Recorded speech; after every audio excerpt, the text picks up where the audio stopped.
গল্প বনফুল। লেখা নূপুর ইসলাম। পর্ব 21। দুপুরের খাবারের পর কোকিয়া সিঁড়িতে এসে বসলেন।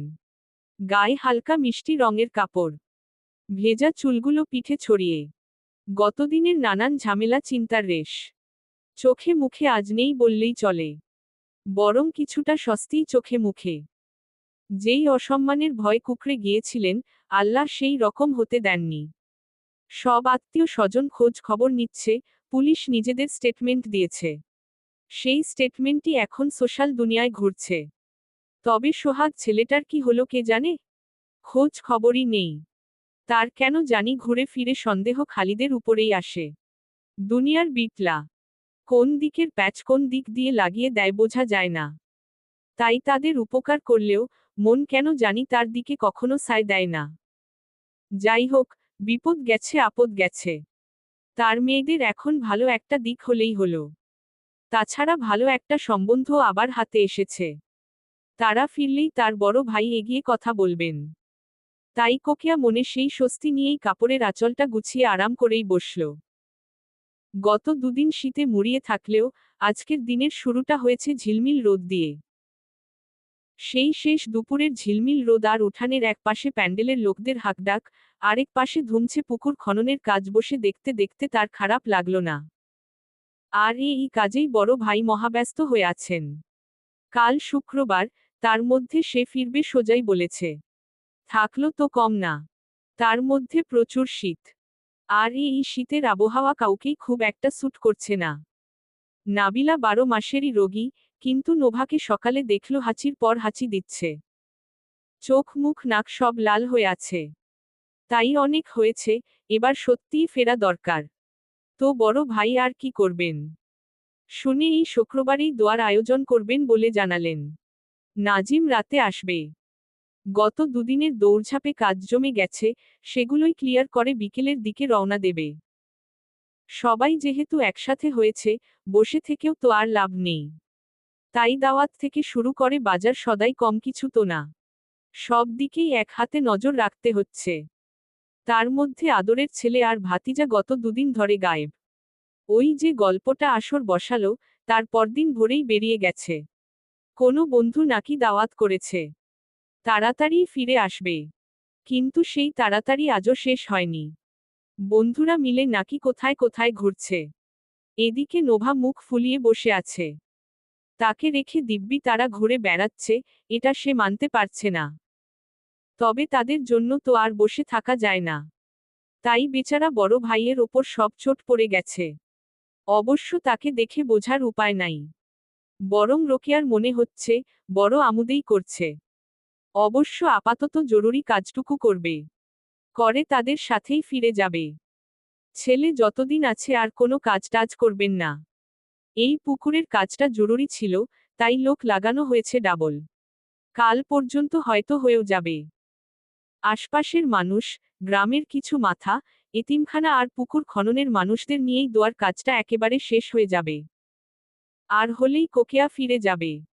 নিজের বাড়ির চেয়ে স্বস্তি আর কোথাও আছে নাকি? আসাদুজ্জামান জামান পুকুরের পাশেই ছিলেন। রোকেয়াকে সিঁড়িতে বসা দেখে এগিয়ে এলেন। বাজার সদাই করা শেষ, মাংসটা বাকি। সেটাই আনতে যাবেন। বাবুর্চি রাতে আসবে, সব ব্যবস্থাও রাতে হবে। রান্না শুরু হবে ভোররাত থেকে। সন্ধ্যার মধ্যে যদি সব ব্যবস্থা না করেন, তাহলে ঝামেলা পোহাতে হবে। তাই রোকেয়ার দিকে এগিয়ে এসে বললেন, নাবিলরা কোথায় গেছে, কিছু জানো? কোকিয়া দুপাশে মাথা নাড়ল। নাবিল ভোরে তাকে ডেকে আস্তে করে বলল, আম্মু, অপূর্ব ভাইয়ার সাথে যাচ্ছি। রোকেয়ার তখন চোখে মুখে ঘুম। ভেবেছিল আশপাশেই হয়তো হাঁটতে যাবে, তাই আর মাথা ঘামায়নি। পরে শোনে কোন বন্ধুর নাকি বাড়ি। কাছে থাকলে গালে দুটো বসাত। কিন্তু এখন তো আর সম্ভব না। তাই বাড়িতে ফেরা যাক আগে, তারপর যা দেখার দেখছি। কবে আসবে কিছু বলেছে? সকাল থেকে ফোন দিচ্ছি, আজকে তো ফোনই রিসিভ করছে না। কোকিয়া এবারও দুপাশে মাথা নাড়ল। সে অবশ্য ফোন দেয়নি, দেবেও না। যার বলার, একেবারে বাড়িতে। আসাদুজ্জামান বড় একটা শ্বাস ফেললেন। হঠাৎ কোথায় গেছে, কে জানে। কোনো খবর নেই। তাই শ্বাস ফেলেই সিঁড়ির আরেক পাশে বসলেন। বসে কিছুক্ষণ নিশ্চুপ বসলেন। চাইলে ঝট করে কিছু বলতে পারেন না তিনি। তাই জোরটা কাটিয়ে আস্তে করে বললেন, আমার মনে হয় নাবিলাকে সত্যটা বলা উচিত। কেন? কারণ এটা অন্যায়। আমি তো অন্যায়ের জামিন নিয়ে বসে নেই, ভাই। আমি শুধু চাই আমার মেয়ের সুন্দর, গোছানো একটা জীবন হোক। এই সত্য জানলে, এমনিতেই মরা। বাকি যেইটুকু আছে, সেইটুকুও মরে যাবে। আচ্ছা ঠিক আছে, গোয়েন্দাগিরি করে মেয়ের সন্তান মেয়ের কাছে এনে দিলাম। তারপর, তারপর কি? দুনিয়া জানে ওই মার্ডারের সাথে নাবিলার কোনো কানেকশন নেই। ভালো বন্ধু ছিল, সেই সুযোগের সদ্ব্যবহার মল্লিকেরা করেছে। বিয়ে, বাচ্চা এই প্রশ্নগুলোর কি জবাব দেবেন মানুষের কাছে? কোনো প্রমাণ আছে তার বিয়ে হয়েছিল? সবাই তারপর সেটাই বলবে। সোহনার মতো, শাহরিয়ারের অতীতের মতো, তার মেয়েও সেই রাস্তায় গেছে। প্রেম করেছে, দিনের পর দিন ওই ফ্ল্যাটে গেছে। আর এই বাচ্চা অবৈধ দিনের ফসল। আবার এও বলতে পারে, আকাম কুকাম করে, মারা মানুষের ঘাড়ে ফেলছে। হারামজাদা তো সব করছে পেটে পেটে। ভার্সিটির একটা পোলাপানের কাছেও কোন খবর নেই। পুরনো ঘা খুঁটলে কাঁচা হয়, ক্ষত বাড়ে, যন্ত্রণা বাড়ে। অন্য কোনো লাভ হয় না।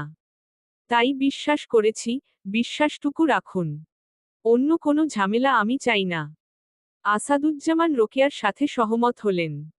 আসলেই দুনিয়াটা তো এত সোজা না। তাছাড়া কি বা হবে এই বাচ্চার কথা জেনে? বেঁচে আছে কি না, তাও তো কেউ জানে না। এখন এসব জানলে মেয়েটারই কষ্ট শুধু বাড়বে। তাই উঠতে উঠতে বললেন, আমি একটু বাজারে যাচ্ছি। এসে পড়ব। বাড়ি ভরা মানুষ, সাবধানে থেকো। কোকিয়া কোনো উত্তর দিল না। চুপচাপ বসে রইল। নাবিলাকে যখন জামিনে বের করা হলো, তখন সে একেবারে শান্ত, মূর্তির মতো। দাঁড় করিয়ে রাখলে সোজা দাঁড়িয়ে থাকে, বসিয়ে রাখলে বসেই থাকে। ঘন্টার পর ঘন্টা, না নড়ে না কিছু শোনে। কাউকে চেনে বলেও মনে হয় না। অনেক ডাকাডাকির পর ফাঁকা চোখে তাকিয়ে থাকে। কিছু দেখছে বলেও মনে হয় না। বাচ্চাটাকে সে এবরষণ করাতে চেয়েছিল। সেজন্য সেখান থেকেই সোজা ডাক্তারের কাছে নেয়। সেখানে গিয়ে জানে আরেক ধ্বংসের কথা। না, নাবিলা কিছু বলেনি, বলার মতো অবস্থাই বা ছিল কি? আল্ট্রাসোনোগ্রাফি করতে গিয়ে ডাক্তারের সন্দেহ হয়। না হওয়ার তো কিছু নেই। পেট, শরীর। কোকিয়া আর ভাবতে পারে না। এই ঝিকিমিকি মিষ্টি রোদ আর মিষ্টি লাগে না। আগুনের মতো লাগে, সেই আগুনে জলে পুড়ে শেষ হয়। তবুও কষ্ট কমে না। এই অবস্থায় এবরষণ সম্ভব না। প্রাণের ঝুঁকি আছে।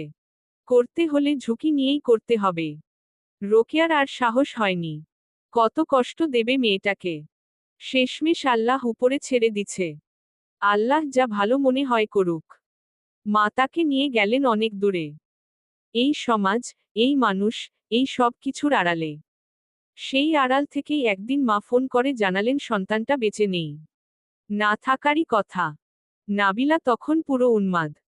কাউকে চেনে না, কেউ কাছে গেলে ভয় গুটিয়ে যায়। চিৎকার চেঁচামেচি করে। নিজেকে আঘাত করে। হাত পা বেঁধে রাখতে হয়। এই অবস্থায় বাঁচবে কি করে? আল্লাহ জিনিস আল্লাহ নিয়ে গেছে। এই যাওয়াতে কষ্টের চেয়ে তখন রোকেয়ার স্বস্তিই বেশি হলো। সেই স্বস্তির পরই নাবিলার চিকিৎসা শুরু হলো। পুরোপুরি সুস্থ না হলেও অনেকটা হলো। সেই সুস্থতার পরই কোকিয়া তাকে নিজের কাছে নিয়ে আসেন। সেই আসার পর সব ঠিক। কিন্তু সেই ঠিকের মাঝেই আসে তার মায়ের শেষ সময়। নাবিলাকে নিয়ে আসার পর আর মায়ের সাথে সে যোগাযোগ রাখেনি। আগেই যদি জানাতো, এত কিছু হতোই না। তবে নাতির ভালোবাসা এমন অন্ধই হয়েছে, নাতি জীবনই ধ্বংস হয়ে গেছে। তবে মা তো মাই। অসুস্থের খবর শুনে মুখ ফিরিয়ে রাখতে পারেনি। তাই দৌড়ে গেল। সেই যাওয়ার পর মা আবার এক ধাক্কা দিল। বেইমান সাধে বলে। নাতনি নিজের কাছে রাখতে গিয়ে, লুকিয়ে লুকিয়ে দুনিয়া লুকিয়ে ফেলেছেন। তাই হাত ধরে ভেজা কণ্ঠে জানালো, নাবিলার মেয়ে সন্তান হয়েছিল। ফুটফুটে সুস্থ সবল বাচ্চা। তবে কি করেছি, সেটা বলবো না। আমার মৃত্যুর সাথে সাথে এই সত্য এখানেই শেষ। আমার নাবিলাকে ভালো ঘর দেখে বিয়ে দিবি, কোকেয়া। তুই পেটে রাখতে পারিস, কিন্তু এই বুকে রেখেছি আমি। আমার নাতনি খুব সুখী হবে, দেখিস। অনেক সুখী। আর এই সুখের জন্য আমি জাহান্নামে গেলেও যাব, কিন্তু কোনো কাটা থাকতে দেব না। মেয়ের খুশির কাছে রোকেয়াও নিষ্ঠুর হয়ে গেল। না, সে আর জানতে চায়নি। কি হবে জেনে? সে যেখানে আছে, সেখানেই ভালো থাকুক। আর আমার মেয়ে আমার মেয়ের মতো থাকুক। নাবিলা এখন পুরোপুরি সুস্থ। সুস্থ হলেও গত দুদিন ঠিক জ্বরে ভুগেছে। না, বেহুশ হয়ে পড়েছিল না। ব্যাস, রুম থেকে আর বের হয়নি। বের না হওয়া তার জন্য নতুন কিছু না। দিনের পর দিন তার এভাবেই কেটে গেছে। বরং এই দুদিন তার বলতে গেলে বেশ ভালোই গেছে। কম্বলের নিচ থেকে আর বের হয়েই দেখিনি। সময়মতো খাবার, ওষুধ আর বই, এই তিন নিয়েই তার সারাটা বেলা অনায়াসেই কেটে গেছে। আজও কেটেছে। তবে সন্ধ্যার পর কেন জানি রুমে আর বসতে ইচ্ছে করল না। নিজের হাতের তৈরি কফি নিয়ে বাইরে বসতে ইচ্ছে হলো। তাই এলোমেলো চুলগুলো হাত দিয়ে খোপা করে বেরিয়ে এলো। বেরোতেই টুপ করে কারেন্ট চলে গেল। নাবিলা বারান্দায় দাঁড়িয়ে গেল। অন্ধকারে কোন দিকে যাবে বুঝতে পারল না। ঠিক তখনই উঠানের আরেক প্রান্ত থেকে নোভা মোবাইলের ফ্ল্যাশলাইট জ্বালিয়ে ডেকে বলল, এই আপা, মজার একটা জিনিস দেখে যাও। নাবিলা সাথে সাথেই এগিয়ে গেল। এগোতেই ঠান্ডা, শীতল একটা বাতাস গায়ে লাগল। গত কয়েকদিন ছিল কুয়াশায় ঢাকা, হিমশীতল শীতের চাদরে মোড়ানো। আজও শীত আছে, তবে কিছুটা কম। এমন সবুজ গাছগাছালির মাঝে সাদা শুভ্র বাড়ি। বড় চাচার চিন্তাভাবনা আসলেই বেস্ট। নাবিলা বিছানায় আধশোয়া হয়েই এই সবুজ পাতার ঝিকিমিকি দেখেছে।